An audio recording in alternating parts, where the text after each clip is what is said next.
அனைவருக்கும் வணக்கம். நம்ம இன்னைக்கு பார்க்க போற கணக்கு பயிற்சி 7.3ல 7வது கணக்கு.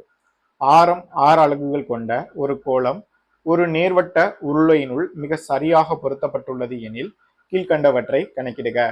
1. கோளத்தினுடைய புறப்பரப்பு. 2. உருளையின் வலைப்பரப்பு. 3.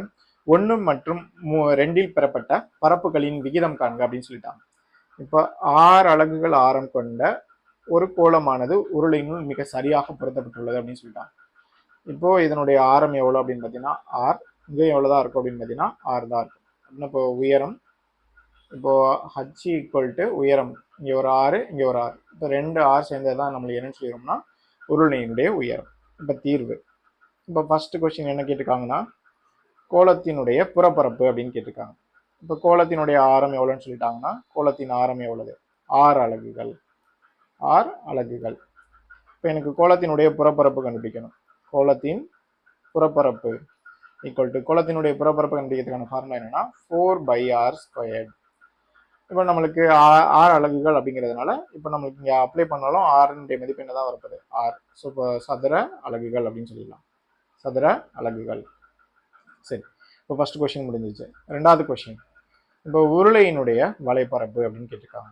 உருளையின் வலைப்பரப்பு ஈக்குவல் டு உருளையினுடைய வலைப்பரப்பு கண்டுபிடிக்கிறதுக்கான ஃபார்முலா 2/RH சதுர அலகுகள் அப்படின்னு சொல்லிடுவோம்.